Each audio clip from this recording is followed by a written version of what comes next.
falar um pouquinho hoje sobre fala e também bem pouquinho sobre alimentação. São assuntos um pouco relacionados. Então, quando o Eric era bebezinho, ele fazia muitos sons. A gente sempre achava que ele ia falar rápido, porque ele mostrava que ele queria falar.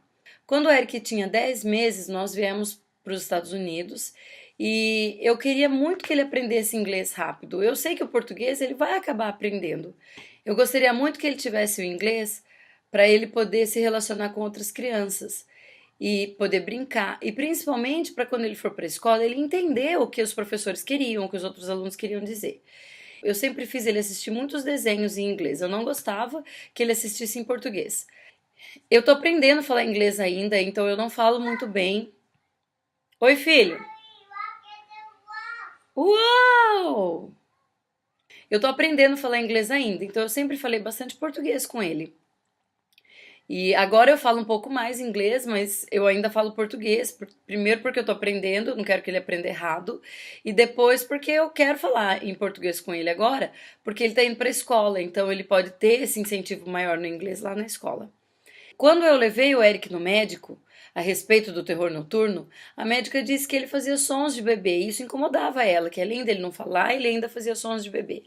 Eu não achei que tinha problema nenhum, porque ele ouvia 3 idiomas. A gente frequentava a igreja em espanhol, falava inglês, assistia desenho em inglês todo o tempo e falava em português com ele. Mas ela disse que uma criança com a idade dele, ele tinha quase 2 anos na época, devia falar pelo menos 20 palavras em qualquer idioma. E quando nós começamos a contar, com muito custo a gente conseguiu contar 5 palavras que ele falava. A primeira palavra que ele disse foi ball. A gente percebeu que ele aprendeu a falar essa palavra e depois nunca mais usou quando a gente foi tentar lembrar quantas palavras ele falava. A gente viu que não falava muito ball. E ele sempre falou mamá, mas ele falava pra tudo mamá, ele não me chamava de mamá, ele falava mamá pra tudo que ele queria. Quando ele começou a intervenção temprana, ele tinha 2 sessões com uma fonoaudióloga por mês. Ela vinha até a nossa casa e ela ficava de 30 a 45 minutos trabalhando com ele. Mas eles também me ensinavam muito, ensinavam como ensinar ele. Então, a gente teve que ensinar ele a falar com sinais primeiro, para que ele conseguisse se comunicar. Algumas palavras ele aprendeu e depois ele aprendeu a fala junto. Hoje, o Eric fala bastante, mas ele fala só palavras, ele não consegue formar frases ainda. Ele recebe a terapia de fala na escola, são 2 sessões por semana de 30 minutos cada uma. Quando ele começar o EBA, que vai ser no próximo mês, o rapaz do EBA disse que consegue corrigir o problema da fala dele, porque muitas vezes é comportamental, a criança tem preguiça, então ele consegue corrigir esse problema da fala. Eu fui aprendendo várias coisas, então quando o Eric começou a terapia, logo ele estava com 2 anos, ele não comia mais bem. Ele nunca foi assim de comer muitas variedades, ele não gosta muito de fruta, mas ele sempre comeu. E com 2 anos era bem difícil fazer ele comer. Então, eu tinha que sempre fazer coisas diferentes, coisas que eu sabia que ele gostava e que eu conseguia fazer ele comer. Ou eu tinha que camuflar muito bem a comida para ele comer. Mesmo assim, tinha épocas que era realmente muito difícil.